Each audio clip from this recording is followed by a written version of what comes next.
जी के मेहमान। अथ स्वागतम् शुभ स्वागतम् अथ स्वागतम् शुभ स्वागतम् आनन्द मङ्गल मङ्गलम् आनन्द मङ्गल मङ्गलम् हितप्रियम् भारत भारतम् हितप्रियम् भारत भारतम् स्वागतम् शुभ स्वागतम् अथ स्वागतम् शुभ स्वागतम्।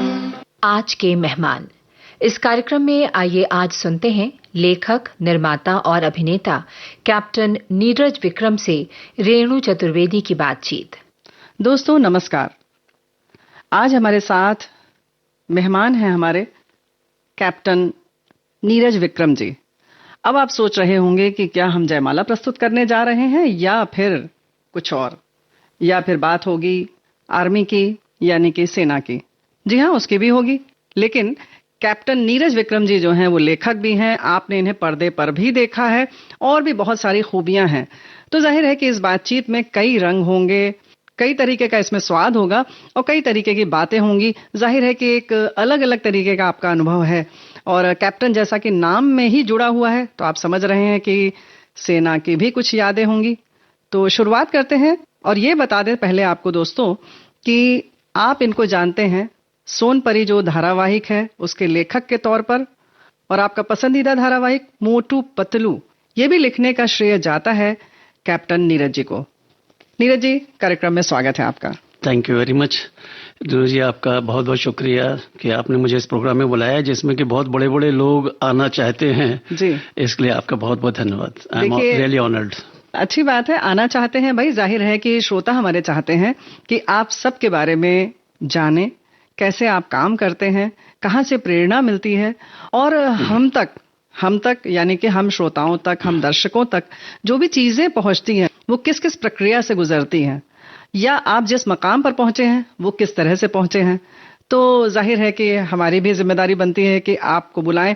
और जब आपने बताया ना कि बड़े बड़े लोग आना चाहते हैं तो उन्हीं में एक नाम है कैप्टन नीरज विक्रम जी का। स्वागत है एक बार फिर से। तो जाहिर है जब हमने बात की सोनपरी की या मोटू पतलू की, तो यहीं से शुरुआत करते हैं कि और कौन कौन से धारावाहिक आपने लिखे हैं। जी, मैंने लिखे हैं। सबसे पहला मेरा धारावाहिक जो मैंने लिखा था वो दुनियादारी सीरियल था जिसमें किरण कुमार हीरो थे।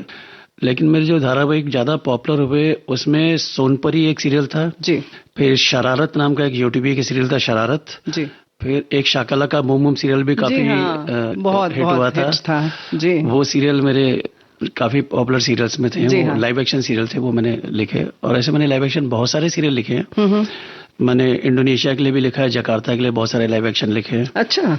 हाँ, तो वहां पे भी मैंने 8-9 साल यहीं से लिखता था, लिख के भेज देता था। वो लोग अपनी लैंग्वेज को ट्रांसलेट कर लेते थे, मैं अपना रोमन इंग्लिश में लिख के देता था।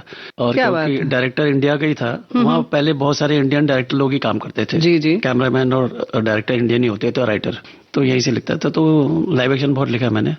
ये जो आप बता रहे हैं, बार बार ये शब्द प्रयोग में ला रहे हैं लाइव एक्शन, तो ये तो भाई मुझे तो नहीं पता है, तो बहुत सारे हमारे श्रोताओं को भी नहीं पता होगा, बहुत सारे श्रोताओं को मालूम होगा जरूर, लेकिन जिनको नहीं पता है, जैसे कि उसमें से रेणु चतुर्वेदी भी शामिल हैं, तो जरा उनके लिए बता दीजिए, खुलासा करिए ये क्या है। 2 टाइप के सीरियल होते हैं, एक लाइव एक्शन, एक एनिमेशन जी। लाइव एक्शन सीरियल में एक्टर लोग एक्टिंग करते हैं, वो शूट करते हैं, जैसे सोनपरी, शरारा, शाकाला का बूम बूम, या जो हमारी फिल्में बनती है अलग अलग एक्टर्स को लेके, वो लाइव एक्शन कहलाता है। क्योंकि वो लाइव एक्टर्स लोग इसमें एक्टिंग कर रहे हैं, सजीव एक्टिंग कर रहे हैं। अच्छा। एनिमेशन में जो है सब कंप्यूटर में बनता है, जैसे मोटू पतलू सीरियल है, छोटा भीम सीरियल है, ऐसे तमाम एनिमेशन चैनल्स होते हैं, उनमें ये एनिमेशन सीरियल दिखाते हैं जी। वो सब कंप्यूटर में बनता है, तो उसको एनिमेशन बोलते हैं हम लोग। तो ये डिफरेंस है लाइव एक्शन एनिमेशन का। अच्छा, तो जाहिर है कि जो सीरियल की बात आती है खासतौर से बच्चों वाली जो है वो एनिमेटेड ही होते हैं धारावाहिक अधिकतर, लेकिन लाइव एक्शन जो आपने बताया वो अब चलिए स्पष्ट हो गया।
हमको ना समझाना रे।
मैंने बोला बाबू बनिया कागज बेच रहे या धनिया, कागज रखो बाजू में, धनिये को रखो तराजू में।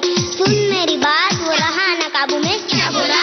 बोला तुझको बताऊं मैं भी कहाँ कम था, मैंने भी कह दिया बच्चे को ठकता है शोर मचाऊं मैं। उसके बाद हुआ क्या ये भी तो बतलाना रे।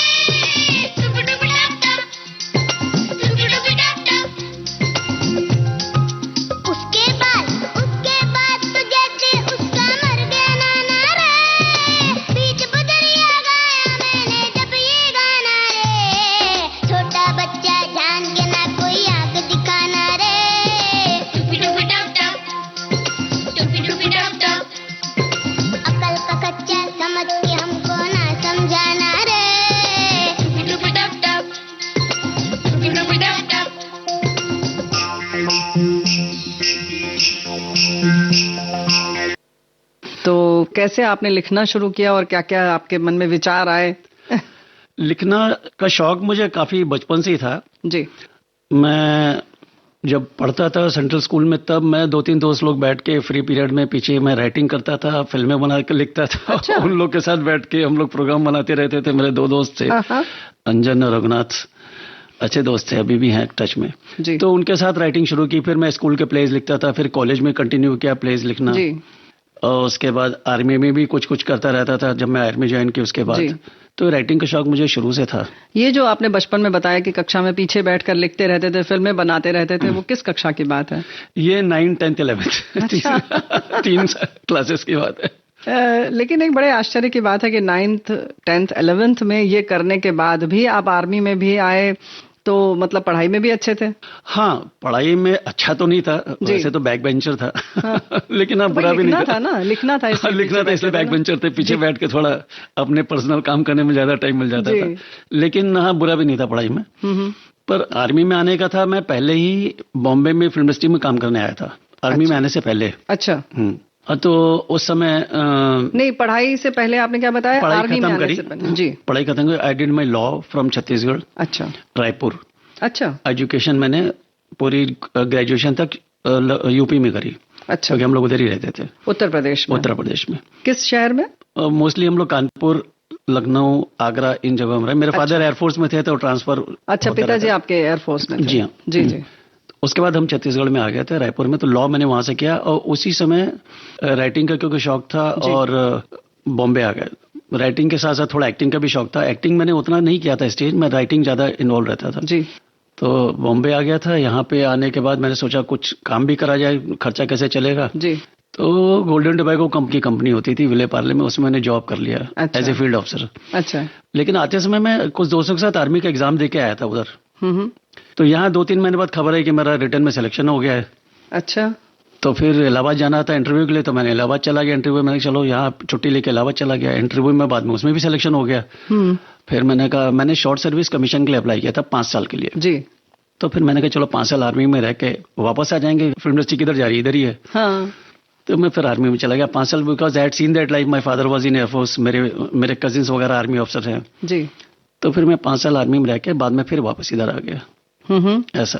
तो क्या लगता है कि आर्मी की जिंदगी गुजारने में जो है एक कहते हैं ना कि पूरा अनुशासन होता है, बहुत सारी चीजें बिल्कुल संयमित हो जाती हैं, तो उसका लाभ इधर मिला आपको? बहुत मिला, क्योंकि आर्मी में एक चीज आप सीखते हो, डिसिप्लिन। जी। तो वो डिसिप्लिन यहाँ बहुत काम आता है, नहीं तो यहाँ बॉम्बे में आके बहकने में टाइम नहीं लगता। जी। तो वो डिसिप्लिन बहुत काम आता है, मैन मैनेजमेंट, डिसिप्लिन, बहुत सारी चीजें आर्मी में जो सिखाई जाती है ट्रेनिंग में और आप डे टू डे सीखते हो, वो यहाँ बहुत काम आती है। तो चलिए ये तो बात हो गई, लेकिन उसके बाद जब आप यहाँ पर आए तो किस तरह से काम मिला आपको? पहले तो 1-2 साल स्ट्रगल करने में लगा, मैं किसी को जानता नहीं था जी। तो दोस्त बनाने में टाइम लगा, ऑफिसों में जाना, डायरेक्टरी से एड्रेस लेके ऑफिसों में जाना, अच्छा, फिर वहाँ पे अपने आप को इंट्रोड्यूस करना। तो पहले वहाँ के प्यून से दोस्ती करो, फिर वहाँ के स्टाफ से दोस्ती करो, तब डायरेक्टर के पास जाने का नंबर मिलता था।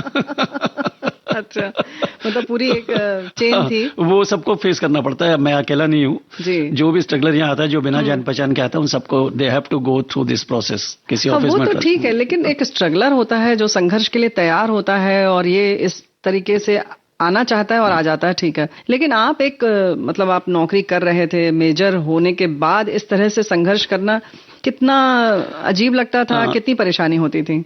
नहीं, मेजर नहीं, captain. I left as captain. अच्छा, तो कैप्टन के तौर पर नहीं, बुरा नहीं लगता था, क्योंकि आर्मी में आपको पॉजिटिव थिंकिंग सिखाते हैं, तो I was always very positive कि you have to keep on trying. तो इस तरह से आप पॉजिटिव थिंकिंग बड़ा काम आई यहाँ, कि ठीक है, आज नहीं तो कल कुछ ना कुछ होगा, तो you plan and move forward. हाँ, तो उसमें इतनी प्रॉब्लम नहीं हुई कि मैं स्ट्रगल क्यों कर रहा हूँ, वो तो मेंटली प्रिपेयर था, यहाँ से मालूम है स्ट्रगल सबको करना पड़ता है, तो करना ही है, तो you are mentally prepare for that. तो संघर्ष के दिनों की अगर हम बात करें तो कोई ऐसा वाकया याद आ रहा है कि जब लगा कि नहीं अब छोड़ दिया जाए सब?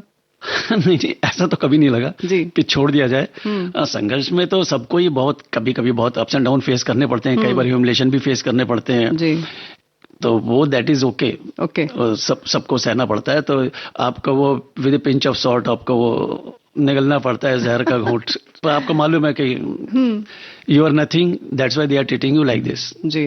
बट मेरा कभी ऐसे बड़े डायरेक्टरों के साथ नहीं, नीचे के लेवल के लोग ही हैं जो कई बार आपको अंदर नहीं आने देते या वापस भेज देते हैं, तो वो सबके साथ होता है। तो मेरे लिए कोई ऐसा स्पेशल नहीं, वो है। आप उसके लिए तैयार थे? हाँ, मैं नहीं, सभी स्ट्रगलर तैयार रहते हैं उसके लिए, तो मैं भी तैयार था। हाँ, मतलब लगे रहिए, तब आपको सफलता लगे रहना पड़ता है, यहाँ पर लगे रहना पड़ता है, और एक फोकस्ड आपकी स्ट्रगल होनी चाहिए जी। फोकस्ड मीन्स कि मैं यहाँ काम के लिए आया हूँ, तो मुझे काम ही करना है।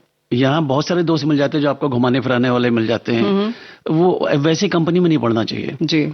तो बहकाने वाले बहुत सारे आपको स्ट्रगलर दोस्त भी मिल जाते हैं जो कि सब बहक जाते हैं इधर उधर, और फोकस नहीं रहते, वो लोग इधर उधर निकल जाते हैं। बहकने की बात हम जरूर करेंगे कि किस तरह से बहकाते हैं और क्या विषय होता है बहकाने के लिए। उससे पहले नीरज जी एक गीत यहाँ पर सुन लें तो कैसा रहेगा? जरूर। कौन सा? मेरा एक फेवरेट गीत है प्रेम पुजारी का जी, फूलों के रंग से दिल की कलम से। तो एक लाइन आप गाएंगे तभी पता चलेगा कौन सा गीत है ये। वैसे सिंगर नहीं हूँ।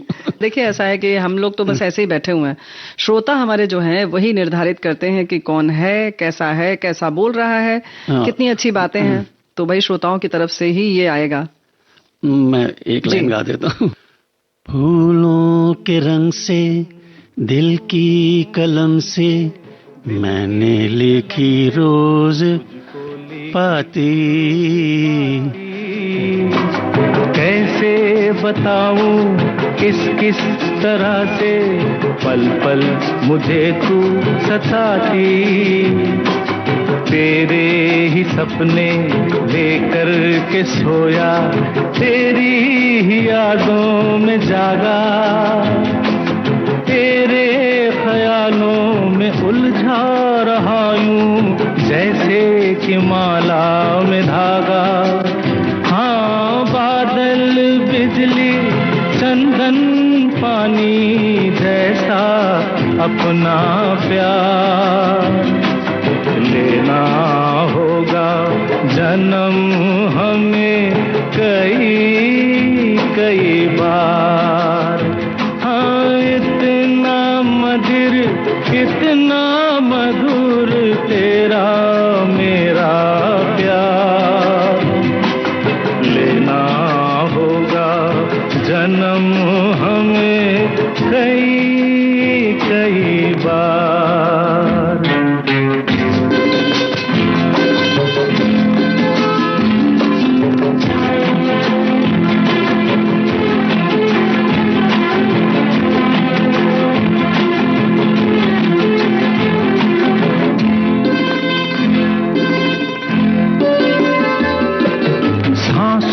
की सरगम धड़कन की बीना, सपनों की गीतांजलि तू। मन की गली में महके जो हरदम, ऐसी जूही की कली तू। छोटा सफर हो लंबा सफर हो, सुनी डगर हो या मेला, या तू आए मन हो जाए भीड़ के बीच अकेला। हाँ बादल बिजली चंदन पानी जैसा अपना प्यार लेना होगा जन्म हमें कई कई बार। हाँ इतना मधुर इतना मधुर तेरा मेरा प्यार, लेना होगा जन्म हमें कई कई बार।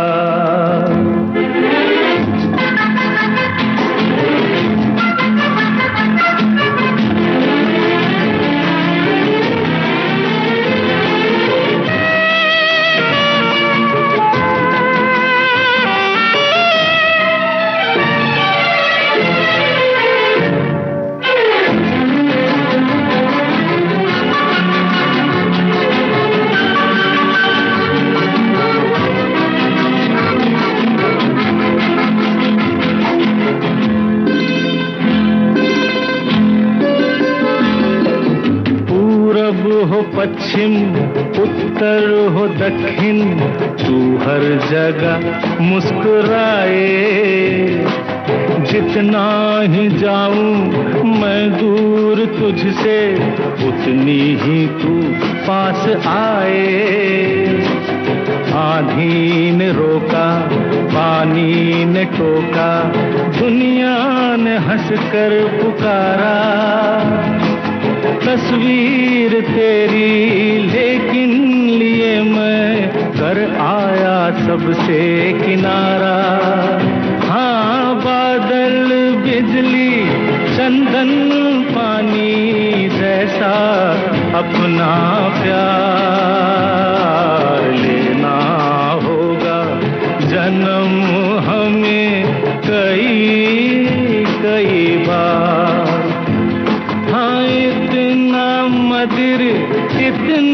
मधुर तेरा मेरा प्यार, लेना होगा जन्म हमें कई कई बार, कई कई बार, कई कई बार।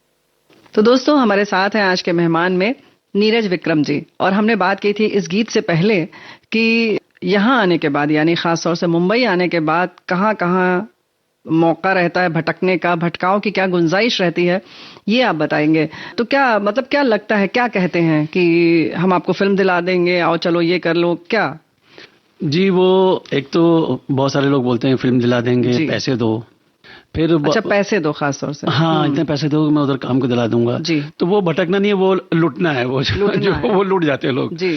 भटकना ऐसे है कि बहुत सारे लोग देखते हैं कि यार ये लड़का है इसके पास पैसे हैं जी, तो चलो बार में चलते हैं, होटल चलते हैं, तो वो महफिलें जमने लगती हैं। हाँ लेकिन कहीं ना कहीं ये लालच भी तो देते ही है ना कि भाई आओ चलो चलते हैं शाम को फलां से मिलवाते हैं पार्टी में, वहां से तुम्हें फिल्म मिल जाएगी। या तो ये लालच रहता है, इसलिए ये लोग फंसते हैं। और उनको लालच रहता है कि ये खर्च करेगा। तो once you join those group जहाँ वो पार्टी शार्टी में जाने लगते हैं, तो आपका फोकस शिफ्ट हो जाता है। फिर आप जो टाइम आपको स्ट्रगल के लिए देना चाहिए वो आप उनके साथ गुजारने लगते हो। तो ऐसा हो जाता है। और वो लोग आप जैसे स्ट्रगल के ऊपर ही जीते हैं। वो लोग बिल्कुल कई लोगों को अटका के रखते हैं। रोज पार्टी करना, रोज फिल्में देखना इधर। उनका शाम के लिए एक बकरा बोलते हैं वो लोग। जाहिर है बकरा फंस जाता है। एक बकरा वो अटका के रखते हैं कि चलो आज का बकरा ही है। इंतजाम हो गया उनका। इंतजाम हो गया। तो भाई बड़ी अच्छी बात आपने बताई। और हमारे दोस्त जो भी यहाँ आना चाहते हैं, जो भी हमारे मित्र यहाँ आना चाहते हैं संघर्ष के लिए या सफलता हासिल करने के लिए, तो संघर्ष के दौरान इन सारी चीजों से बचना जो है वो बहुत जरूरी है। तो ये बात हो गई, लेकिन फिर कैसे आपको ब्रेक मिला या कैसे मुलाकात हुई ऐसे जब आपकी जो फोकस था वहां आप पहुंच पाए? वो कुछ फ्रेंड सर्किल बन गया, जहां हम रहते थे वहां एक दो प्रोडक्शन वाले असिस्टेंट डायरेक्टर थे जी। वो अच्छे दोस्त बन गए थे, फैमिली फ्रेंड्स, उनकी भी फैमिलीज थी, और I got also married in my struggle days only. तो फिर उनमें से किसी को ब्रेक मिल रहा था तो उसने मुझे बुला लिया। तो मेरी शुरुआत तो एक्टिंग से हुई एक्चुअली। जी जी। हाँ, पहले एक्टिंग से शुरुआत हुई, फिर मैंने ऐसी एक सीरियल में एक्टिंग में अपने एक डायरेक्टर को सब्जेक्ट चाहिए था, तब टीवी सीरियल शुरू हो गए थे जी आना। किस सन के बाद? ये 1988-89 की बात है। आप मुंबई कब आए? मैं 88 में आ गया था। 88 में 87 एंड में आ गया था मैं। अच्छा अच्छा। तो फिर वो डायरेक्टर, हम लोग शूट पे थे जी। और उसमें हीरो थे रवि किशन जी जी। मैं विलेन था उसमें। अच्छा। तो डायरेक्टर मेरे को बोले कि वो फिल्म बनी नहीं बाद में जी जी। पर वो डायरेक्टर मेरे को बोले यार वो एक सब्जेक्ट ढूंढो। मैंने कहा मैं ओरिजिनली राइटर ही हूँ, आप एक्टिंग करा रहे हो, मेरे सब्जेक्ट पूछ लो। बोले क्या बताओ? तो मैंने दुनियादारी सीरियल जो मैं बता रहा था उसका सब्जेक्ट सुनाया उन्हें, तो उन्हें बहुत अच्छा लगा। फिर अच्छा। किरण कुमार जी के पास गया, उनको भी बहुत अच्छा लगा, तो वो सीरियल बन गया। अच्छा। उसके बाद फिर किसी को खबर मिली, अब फिर यहाँ से दोस्ती काम आती है, आपके रिलेशन काम आते हैं। फिर किसी ने रिकमेंड कर दिया, एक ऑल दी बेस्ट गौतम अधिकारी का सीरियल आता ऑल दी बेस्ट, वहां पे रिकमेंड कर दिया कि वो राइटर अच्छा, उससे अब देखो जरा। तो ऑल दी बेस्ट सीरियल लिखना मैंने शुरू किया। ऑल दी बेस्ट सीरियल में कॉमेडी पंचेस के बीच में गाने होते थे, वो डीडी पे आता था। जी जी।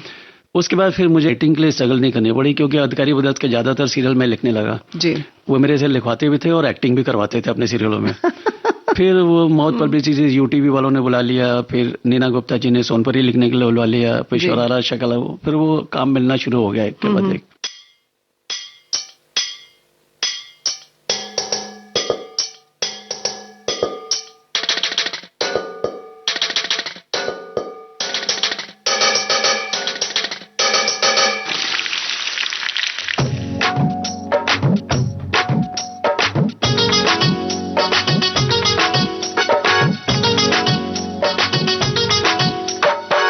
छोटा कद और पेट बड़ा है, पैसे वाला सेठ खड़ा है।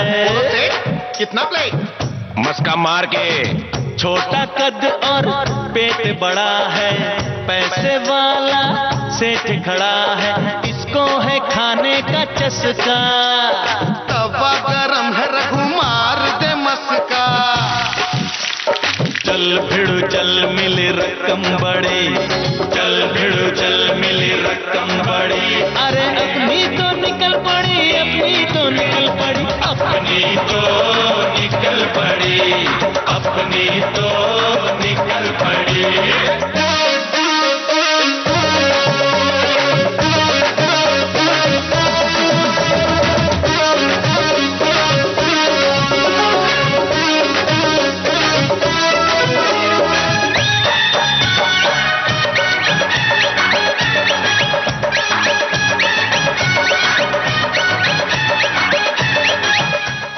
चलिए, काम तो मिलने लगा, लेकिन ये जो लिखने के लिए खास तौर से बहुत विचार चाहिए, विषय चाहिए, प्लेटफॉर्म चाहिए, उसके बाद कैरेक्टर सोचना, ये सब कैसे कर लेते हैं आप? मुझे लगता है ये थोड़ा, एक तो लाइफ जो अपनी जिंदगी है उसी में से मैं ऑब्जर्व करता हूँ, उसी में से कैरेक्टर उठा लेता हूँ डे टू डे लाइफ में जी, उसमें से कैरेक्टर उठा लेता हूँ। और सोचना थोड़ा सा इनबिल्ट ही है, मैं हमेशा डे ड्रीमर रहा हूँ। अच्छा। तो जितने ज्यादा आप ड्रीम करते हैं उतना अच्छे आइडियाज आप सोच सकते हैं। तो सोचते रहते हैं, चलते फिरते स्टोरी बनती रहती है, रिकॉर्ड कर लेता हूँ मोबाइल में जी, और फिर घर में जाकर लिख लेता हूँ। तो बच्चों के लिए लिखना आपने कैसे सोचा? हाँ, ये मैंने सोचा नहीं था जी, पर एक बार सोनपरी, शरारा, शकला का बूम बूम तीनों सुपरहिट हो गए सीरियल। शकला का boom boom, Sonpari and sharara, तीनों बच्चों के सीरियल। शरारा, हाँ, शरारा तो फैमिली का था, शरारा, पर शकला का बूम बूम और सोनपरी बेसिकली बच्चों के सीरियल थे। बिल्कुल। तो फिर इसके बाद यहाँ होता है कि अगर आप एक चीज में हिट हो जाते हो, आपको टाइप कास्ट हो जाता है, आपका वैसे ही काम मिलने लगता है।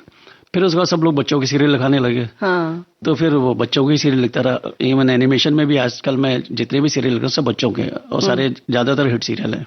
अच्छा, ये बताइए कि बच्चों के लिए लिखना जो होता है, आमतौर पर क्या आप ऐसा मानते हैं कि बहुत कम लोग लिखना चाहते हैं? हाँ, वो थोड़ा सा बच्चों को खुश करना इतना आसान नहीं है। मे भी शायद ऐसा लगता है कि राइटर तो बहुत है, ऐसा नहीं है, बट हाँ, वो बड़ों का सीरियल लिखना थोड़ा इजी पड़ता है जी। आपने अपने टेस्ट की बात है, मुझे बच्चों के सीरियल लिखने में मजा आता है। I feel like a kid, I think like a kid, तो आई एंजॉय राइटिंग दैट। लेकिन वही मैं सामान्य तौर पर मैं जो कहना चाह रही हूँ कि लोग नहीं लिखना चाहते हैं, या इसीलिए शायद बच्चों के धारावाहिक कम बन रहे हैं, या क्या वजह है इसकी? इसका एक रीजन ये भी हो सकता है कि बच्चों के सीरियल उतने नहीं बनते जितने बड़ों के बनते हैं। जी बिल्कुल। तो बड़ों के सीरियल में काम ज्यादा है, तो यू गेट वर्क इजीली। जी। बच्चों के सीरियल लिमिटेड वर्क है, तो इसलिए शायद लोग बड़ों के सीरियल छोड़ के बच्चों वाली फील्ड में आना नहीं चाहते। बिल्कुल, मुझे तो लगता है कहीं ना कहीं ये पूरा चक्र है, दिखाया नहीं जा रहा है इसलिए लिखा नहीं जा रहा, और लिखा नहीं जा रहा है इसलिए दिखाया नहीं जा रहा है बच्चों के लिए अलग से। सही बात है ना? और कहीं ना कहीं ये मान लिया जाता है कि बच्चों के लिए लिखना, उनके स्तर पर जाकर उस बारे में सोचना, और बहुत ज्यादा स्कोप नहीं होता है। हालांकि जैसा कि षड्यंत्र करना, ये करना, तंग करना, एक पूरी कहानी गढ़ लेना, मतलब उस तरीके की चीज शायद उतना लोग नहीं उसमें डाल पाते।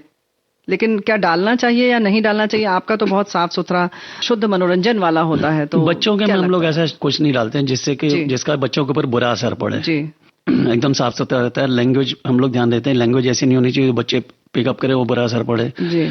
एक्शन ऐसा नहीं होना जो बच्चे कॉपी कर सकें। जी। तो हम लोग लार्जर देन लाइफ एक्शन दिखाते हैं जो बच्चे कॉपी ना कर सकें। जैसे कि मिर्ची पाउडर फेंकना किसी ऊपर, वो हम नहीं दिखाएंगे, ना लिखेंगे, क्योंकि बच्चे वो कॉपी कर लेंगे किसी को मिर्ची पाउडर फेंकेंगे। तो एक्शन पे ध्यान रखते हैं, लैंग्वेज पे ध्यान रखते हैं, एंड ये ध्यान रखते हैं कि जो भी लिख रहे हैं एक इनडायरेक्ट थोड़ा सा एक मैसेज हो बच्चों को, indirect, good versus bad, evil का जो भी है। देखिए, संदेश तो मिल ही जाता है कहीं ना कहीं। और जैसा कि आप बता रहे हैं कि आपका विचार है कि सिर्फ मिर्च डालना जैसे आंख में है, बहुत छोटी सी चीज है, आमतौर पर चुलबुलेपन में बच्चे कर सकते हैं, आप दिखा सकते हैं, लेकिन न दिखाना ये बहुत बड़ी बात है वाकई। क्योंकि धारावाहिक से हम बहुत कुछ सीखते हैं, है ना, और कॉपी करते हैं अपनी जिंदगी में, उसको आत्मसात करते हैं। बच्चे लोग ज्यादा कॉपी कर लेते हैं, इसलिए we have to be very careful. बहुत नहीं, बड़े भी कर रहे हैं, जो आजकल धारावाहिक आ रहे हैं, कहीं ना कहीं समाज में वो चीजें आ रही हैं। वो तो है, पर बच्चों को बचा कर रखना ज्यादा जरूरी है, रखना ज्यादा जरूरी है, और रखना भी चाहिए। खैर, ये तो विषय जो है वो बहुत वृहद है, बड़ा है। इस पर अगर चर्चा की जाए तो समझ जाएगा। चैनल भी बहुत स्ट्रिक्ट है इसमें। जी। अच्छा, वो भी चैनल स्ट्रिक्ट है। अच्छा। बच्चों के सीरियल में, एनिमेशन में खास तौर से उनका एक डिपार्टमेंट ये चेक करने के लिए कि कोई ऐसी चीज तो नहीं जा रही है कि जो कि बच्चों पे बुरा असर डालेगी। क्या बात है। तो वो हर एपिसोड को देखते हैं और चेक करते हैं। ये सुनकर बहुत अच्छा लगा कि कहीं ना कहीं एक चेक पॉइंट है, और हमारे नौनिहाल जो हैं जैसे नाजुक हैं वैसे ही बने रहे, उनके मन पर कोई विषम विचार ना आए, ये सोचना बहुत बड़ी बात है। और आप जैसे अगर लेखक हैं तो जाहिर है कि इस तरीके की चीजों में हम आगे ही रहेंगे। वाकई ये मतलब बहुत आश्चर्य की बात लग रही है मुझे खास तौर से कि ऐसा कोई है जो ये सोच रहा है, क्योंकि ये तो व्यक्तिगत हो गया कि आप ऐसा विचार करते हैं। अगर कोई चैनल भी इस बात पर ध्यान रखते हैं तो वाकई बड़ी अच्छी बात है, और हम सबको रखना भी चाहिए। हम घर में बच्चों को संस्कार जब देना चाहते हैं तो जाहिर है कि जिनको दिखा रहे हैं वो भी हमारे ही बच्चे हैं, हमारे ही बच्चे हैं, तो उनको भी हमें सही सीख देनी चाहिए। बहुत बढ़िया बात है। ये तो हो गई बच्चों के विषय की बात। फिर आपकी भी एक्टिंग की बात करें या आप चलेंगे आर्मी की लाइफ बताएंगे कुछ? जो आप आर्मी की लाइफ तो बहुत अच्छी रही, 5 साल कब निकल गए पता नहीं चला। नहीं, देखिए, आर्मी की लाइफ की बात जरूर करेंगे, लेकिन उससे पहले एक गीत सुनते हैं, तब थोड़ा सा यहाँ पर हम ट्रैक बदलते हैं। एक गीत सुनते हैं कि किस तरह से परेड की जाती थी। अच्छा जी। आराधना पिक्चर का गाना है जी। कौन सा वाला? कोरा कागज था ये मन मेरा। अभी आप बोलेंगे एक लाइन गा दो तो मैं एक लाइन गा पहले तैयार हो गया ना। ये देखिए, आर्मी में काम करने का फायदा यही है, डिसिप्लिन लाइफ जी। कोरा कागज था ये मन मेरा, मेरा मेरा, लिख लिया नाम उसमें तेरा, तेरा तेरा। कोरा कागज था ये मन मेरा, लिख लिया नाम इससे तेरा। सूना आंगन था जीवन मेरा, बस गया प्यार से तेरा।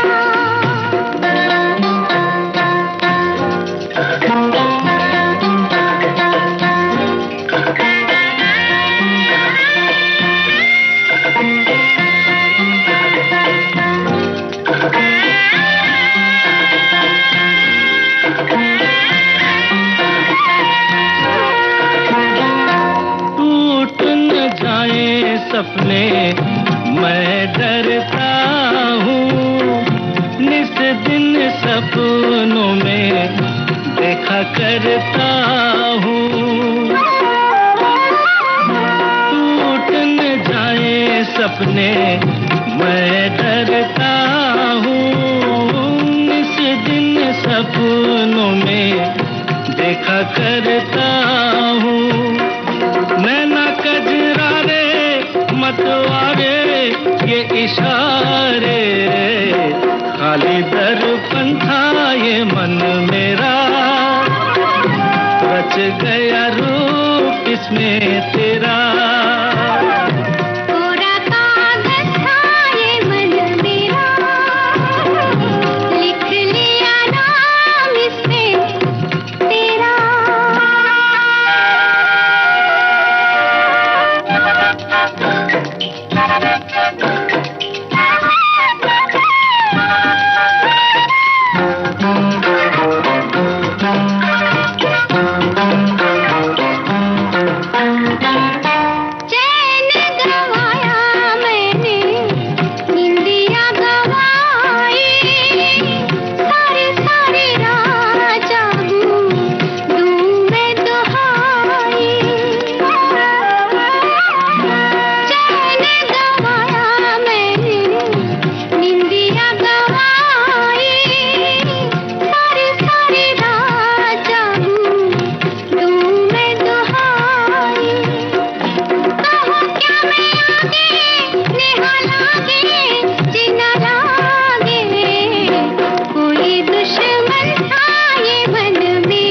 कागज था ये मन मेरा लिख लिया नाम इस पे तेरा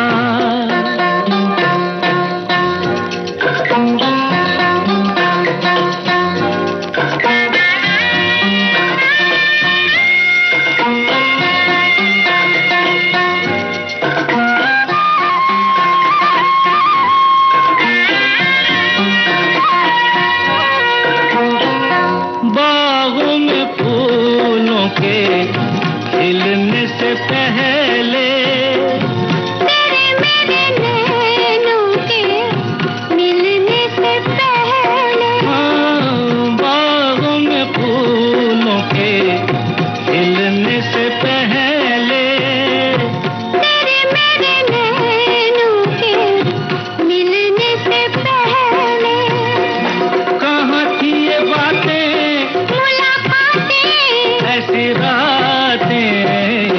टूटा तारा था ये मन मेरा बन गया चाँद होके तेरा पूरा कागज था ये मन मेरा लिख लिया नाम इस पे तेरा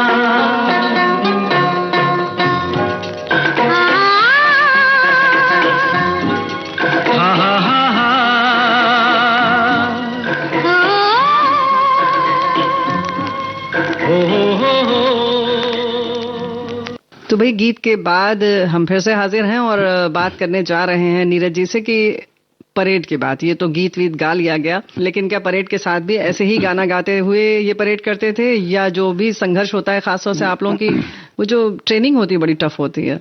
हाँ, ट्रेनिंग तो टफ होती है जी, पर हम लोग का साथ में मनोरंजन भी चलता है जी, लाइफ बैलेंस रखते हैं।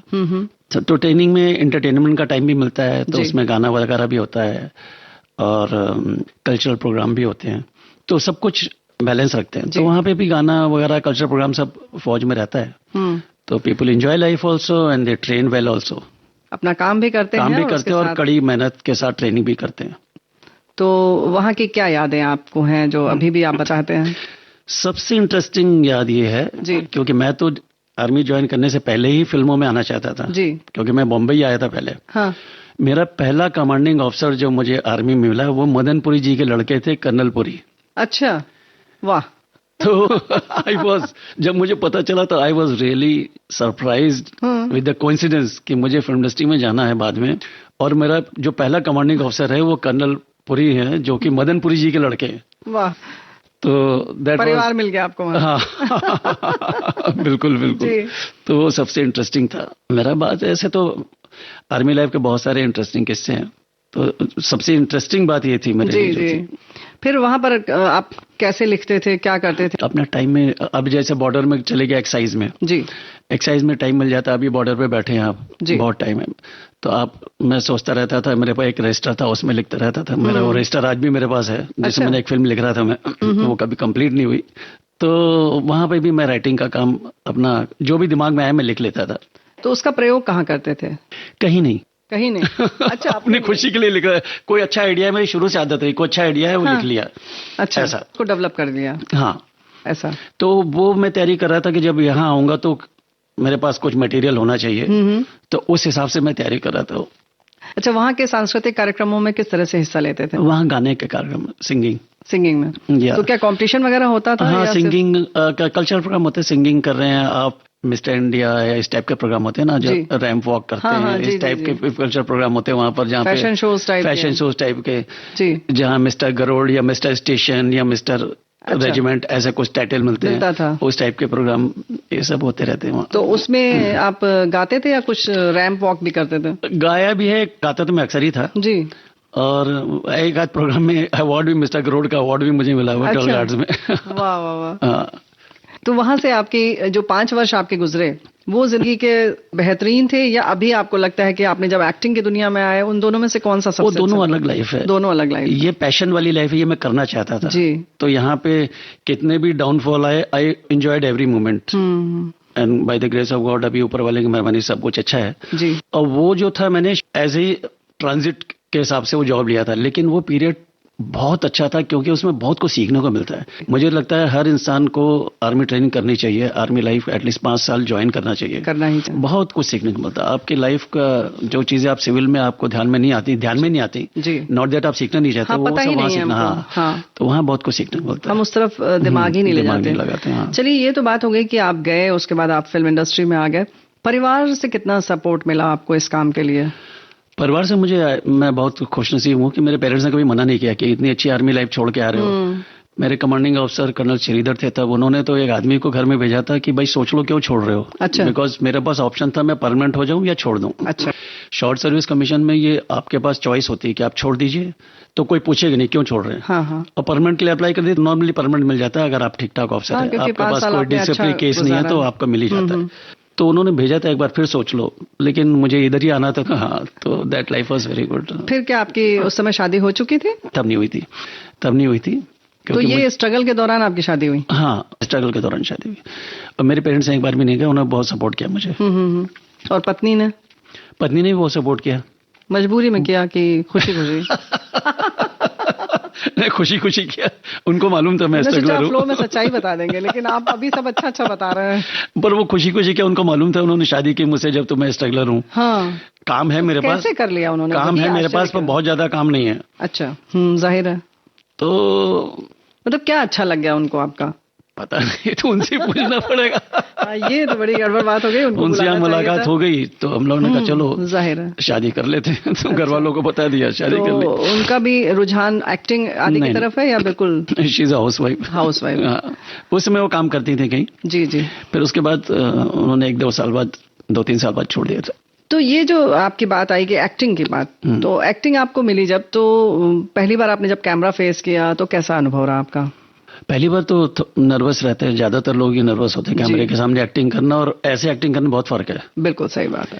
ऐसे कोई घर में आएगा तो हम झूठ बोल देंगे डैडी घर में नहीं है, ये भी एक्टिंग है, ये भी एक्टिंग ही है ना, कर लेते हैं। लेकिन कैमरे के सामने बोलोगे तो फिर आपको पसीने छूट जाएंगे कि आपको वो एक्सप्रेशन ही नहीं आएगा। तो शुरू में थोड़ा होता है, लेकिन धीरे धीरे ये ओवरकम। तो मैंने काफी सीरियल्स में, काफी फिल्मों में एक्टिंग की है। आपने स्टेज आदि भी किया क्या? स्टेज कभी नहीं किया, इसलिए मैंने बोला मेरे पहले एक्टिंग का कोई ज्यादा एक्सपीरियंस नहीं था, राइटिंग का था जी। स्टेज में क्या, कॉलेज वगैरह में प्लेज लिख देता था, पर मुझे मेन रोल करने का मौका नहीं मिलता था। वहाँ जो सीनियर लोग होते थे वही करते थे। हम लोग को साइड वाइड में खड़े हो जाओ, पीछे कैरेक्टर रोल को छोटा मोटा कर लो। फिर वैसे भी आप राइटर थे तो जाहिर है कि आपको एक काम तो मिल ही गया था। एक काम तो मिल ही गया था, तो बाकी लोगों को मौका दिया जाए ऐसा सोचकर। जी हाँ। लेकिन जबकि आपकी पर्सनैलिटी आदि तो ऐसी है कि हाँ मिल सकता था, आपने कभी नहीं सोचा ऐसा? हाँ, ऐसा सोचा कॉलेज वगैरह में, अब जब तक मैं सीनियर हो गया तब तक हम लोग इधर आने का प्लान बन गया, बहुत सारी चीजें हुई, तो ऐसा कभी सोचा नहीं कि एक्टर ही बनना है जी। हाँ, एक्टिंग मिल जाए तो सभी लोग करना चाहते हैं, तो मैं भी करना चाहता था, देखने सुनने में ठीक ठाक ही था। बिल्कुल नहीं, आपके पास तो इसीलिए यहाँ आके पहले एक्टिंग का ही काम मिलना शुरू हुआ। हाँ, तो ये जो बताइए कि एक्टिंग के बारे में हमारे साथियों को कुछ ऐसा, आप अपनी फिल्मों के नाम बताएं जिसमें आपने काम किया या धारावाहिक। मैंने फिल्म में सुनील शेट्टी के साथ 2 पिक्चर की हैं, अंत और शस्त्र। आमिर खान रजनीकांत जी के साथ पिक्चर की आतंक के आतंक, और फिर मैंने रोनित रॉय के साथ की बॉम्ब ब्लास्ट, और फिर सुनील अग्निहोत्री की एक पिक्चर की दंगा फसाद, और ऐसे मैंने कम से कम 10-12 फिल्मों में काम किया है। जैकी श्रॉफ जी के साथ लाट साहब पिक्चर की है जी। तो, और सीरियल में तो बहुत सारे सीरियल के मत कारिस के पैंथर, फिर एक सीरियल आता था टाइगर, फिर तेरी भी चुप मेरी भी चुप, फिर हिमेश रेशमैया जी का एक सीरियल था, वो पहले सीरियल बनाते थे हिमेश रेशमैया म्यूजिक डायरेक्टर बनने से पहले। हाँ, हिमेश अंदाज, हाँ अंदाज सीरियल, उसमें एक्टिंग की जी। और गौतम जी के सीरियल में तो 2-2 साल लंबे रोल किया मैंने, बहुत जी जी, काफी सीरियल किए। फिल्मों की एक्टिंग की बात करेंगे, आपका वहाँ का अनुभव, कुछ यादें, और उससे पहले गीत सुनते हैं फिर आगे बढ़ते हैं। जी हाँ, मेरा अगला फेवरेट गीत है लोफर पिक्चर का। क्या बात है। आज मौसम बड़ा बेईमान है, आज मौसम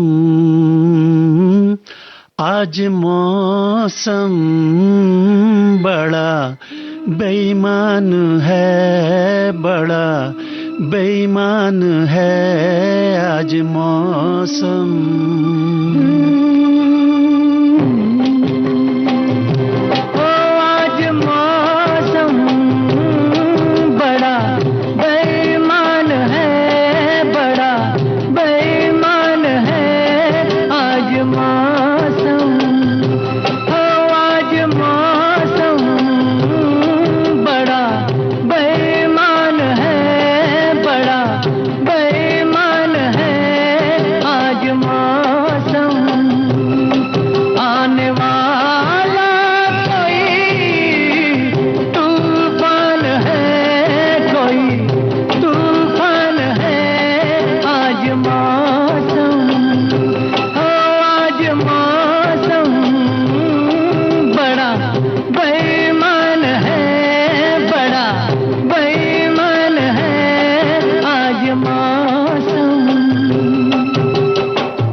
क्या हुआ है, हुआ कुछ नहीं है, क्या हुआ है, हुआ कुछ नहीं है, बात क्या है पता कुछ नहीं है, मुझसे कोई खता हो गई तो इसमें मेरी खता कुछ नहीं है, खूबसूरत है तू, रुत जवान है, आज मौसम हो, आज मौसम बड़ा बेईमान है, बड़ा बेईमान है, आज मौसम।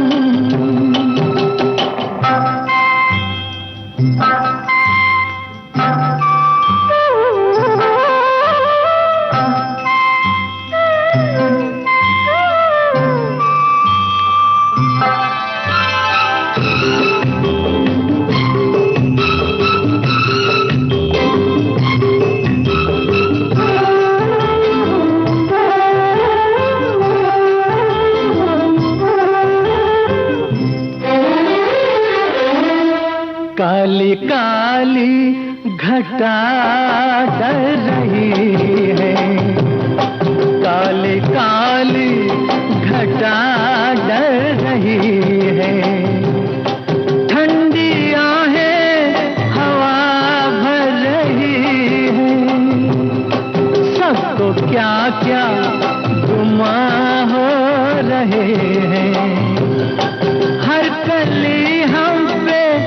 शक कर रही है, फूलों का दिल भी कुछ बदगुमान है।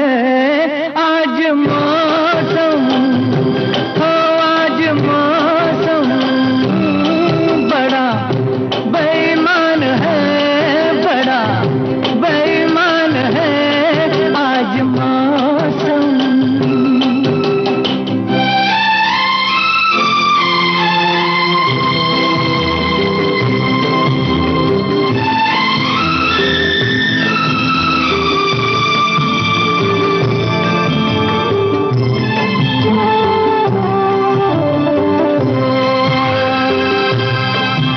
मेरे यार ऐ हुस्न वाले, ऐ मेरे यार ऐ हुस्न वाले, दिल किया मैंने तेरे हवाले, तेरी मर्जी पे अब बात ठहरी, जीने दे चाहे मार डाले, तेरे हाथों में अब मेरी जान है।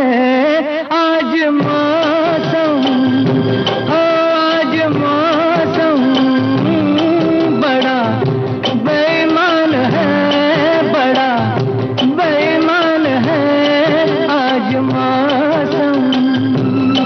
आने वाला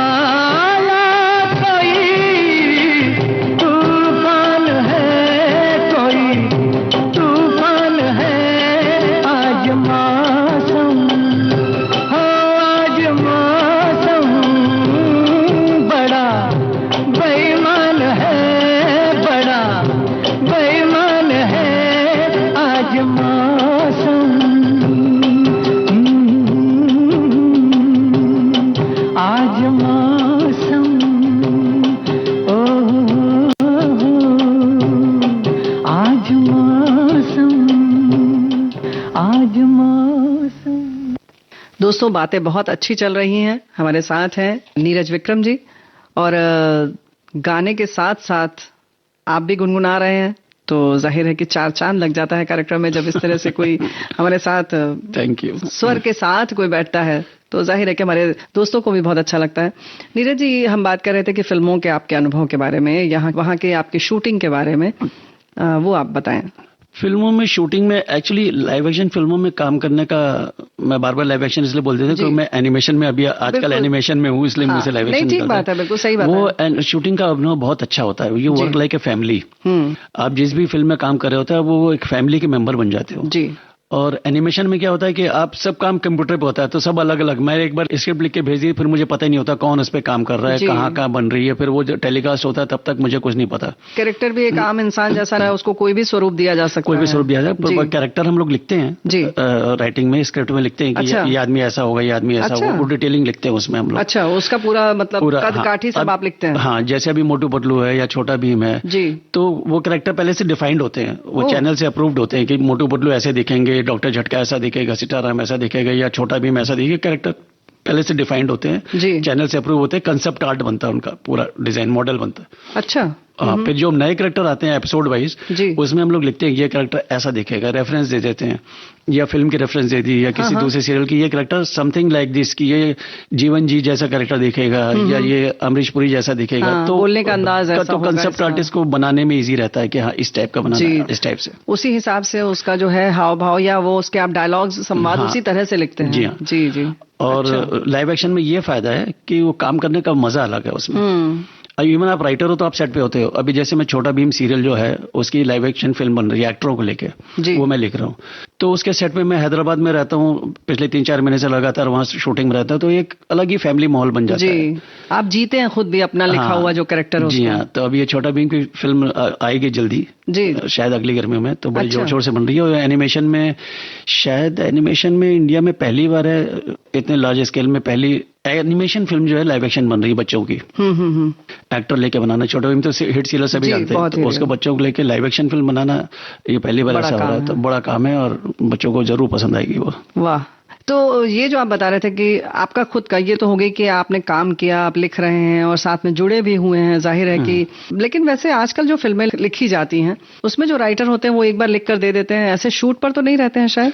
रहते हैं, बहुत सारे राइटर शूट पे रहते हैं, डायरेक्टर प्रेफर्स के राइटर शूट पे, पर अगर बड़े राइटर हैं बिजी तो नहीं जाते हैं, एक बॉन्डेड स्क्रिप्ट दे देते हैं जी। फिर डायरेक्टर कुछ करेक्शन कराना होता है तो फोन पे बात कर लेते हैं कि सर यहाँ पे थोड़ा सा, कई बार सेट पे चेंजेस होते हैं तो, या कुछ डायलॉग बदलना हुआ तो हाँ बदलना हुआ तो राइटर सेट पे, पहले तो डायरेक्टर प्रेफर ही करते थे कि राइटर सेट पे हो तो सीन ही सेट पे लिखे जाते थे जी जी। अब थोड़ा चेंज हो गया, बॉन्डेड स्क्रिप्ट का टाइम आ गया, तो जितने भी बड़े राइटर से बिजी होते हैं तो वो सेट पे नहीं जाते, ऑन एंड ऑफ जाते रहते हैं, पर हाँ एकदम पूरा टाइम वहां पे बैठे नहीं रहते हैं। लेकिन आप बैठ रहे हैं उसके संग। लेकिन हम बात कर रहे थे कि जिसमें आपने एक्टिंग की है उसमें किस तरीके का अनुभव रहा? आपने जैसे पहली बार किया तो कितना सपोर्ट मिला आपको? या बहुत, मैंने जो आतंकी की थी रजनीकांत, आमिर खान जी का बड़ा सपोर्ट मिला उसमें मुझे जी। Very nice people, very supporting, उनके साथ मेरा तो कैसे मतलब उनके संग सामने खड़ा होना ही अपने आप में बहुत बड़ी बात है, कॉन्फिडेंस चाहिए। हाँ कॉन्फिडेंस की बात भी है, और आमिर खान जी उस समय उतने बड़े स्टार नहीं थे, स्टार तो थे जी जी, उतने बड़े स्टार नहीं थे, पर रजनीकांत तो सुपरस्टार थे तब भी जी, पर दोनों बड़े डाउन टू अर्थ, बड़े हम्बल और बड़े कोऑपरेटिव, अपने एक्टर्स के साथ बड़े कोऑपरेटिव। आप नर्वस नहीं हुए? नहीं नहीं नहीं, नर्वस नहीं हुआ। वहां पर आर्मी का काम आया? आर्मी की ट्रेनिंग काम आए आर्मी की ट्रेनिंग में सिखाते हैं जब सामने से गोलियां आ रही हो तो नर्वस नहीं हो तो फिर ये तो एक्टर है। हाँ, तो इस तरीके के टॉनिक है, लेते रहना चाहिए इंसान को। हाँ बिल्कुल लेते रहना चाहिए, याद करना हाँ, बट ये जरूर है कि आप बड़े एक्टर के सामने एक्टिंग करने आते हो तो अंदर एक फियर तो होता ही है कि इतना बड़ा एक्टर खड़ा, मेरे से ऐसी गलती ना हो कि रीटेक हो जाए मेरी वजह से। तो you have to practise and rehearse ऐसा प्रॉपर तरीके से। और किसके संग काम करके सबसे ज्यादा अच्छा लगा आपको? मुझे तो रजनीकांत, आमिर खान जी के साथ सबसे अच्छा लगा। सुनील शेट्टी जी के साथ भी 2 फिल्में की, उनके साथ भी बहुत अच्छा लगा काम करके। एंड जैकी श्रॉफ जी के साथ एक फिल्म की तो उसमें मेरा इतना बड़ा रोल नहीं था, लेकिन फिल्म में मैं हमेशा इन्वॉल्व था। तो जैकी जी की तो बहुत ही, सभी जानते हैं, बहुत ही डाउन टू अर्थ इंसान है वो, बहुत ही फ्रेंडली इंसान है, फ्रेंडली है, सबके संग बहुत दोस्ताना अंदाज, बहुत दोस्ताना अंदाज। हाँ, विविध भारती के स्टूडियो में आए थे तो यहाँ पर भी वो सबसे ऐसे ही मोहब्बत से बातें कर रहे थे। हाँ बिल्कुल बिल्कुल, और इन लोग की खासियत ये लोग भूलते नहीं है। अभी मैं एयरपोर्ट में, मैंने गल्फ एयर में सिक्योरिटी ऑफिसर भी था। अच्छा। हाँ, मैंने मैरिज करी तो उसके बाद फिल्म लाइन की कमाई का कोई भरोसा नहीं है। हाँ, इस महीने इतनी है, इस महीने उतनी, मैंने मेरी वजह से मेरी फैमिली सफर नहीं करनी चाहिए जी, जी। तो गल्फ एयर में मैंने as a security officer job की, जो कि शिफ्ट ड्यूटीज होती थी, इसलिए मुझे फिल्मों में काम करने का बराबर टाइम मिल जाता था जी। तो जैकी श्रॉफ, आमिर खान, जो भी कभी एयरपोर्ट आएंगे बड़े प्यार से मिलते थे सब। ऐसा नहीं कि चलो वो स्टार है तो होंगे, सब बड़े प्यार से पहचान लिया उन्होंने। हाँ बिल्कुल बिल्कुल, बैठ के साइड में खड़े होकर बातें करेंगे, गपशप मारेंगे। So they are very humble and down to earth people.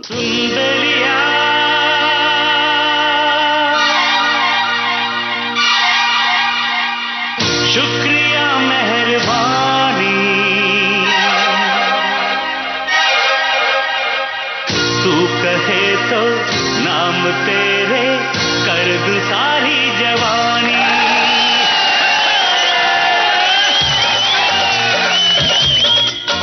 अरे सुन बेलिया,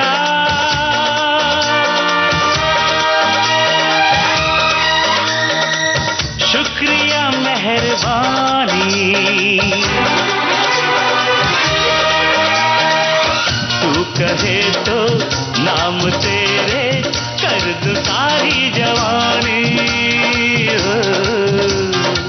तू कहे तो नाम तेरे कर दूं सारी जवानी।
आज के मेहमान। इस कार्यक्रम में अभी आप सुन रहे थे लेखक, निर्माता और अभिनेता कैप्टन नीरज विक्रम से रेणु चतुर्वेदी की बातचीत का पहला भाग। इसका दूसरा भाग हम आपको सुनवाएंगे अगले हफ्ते आज के मेहमान कार्यक्रम में। चलने से पहले हम आपको बता दें, इस कार्यक्रम में हमारे रिकॉर्डिंग इंजीनियर थे HR पाटले। इस कार्यक्रम के प्रस्तुतकर्ता जुबैर खान। आज के मेहमान।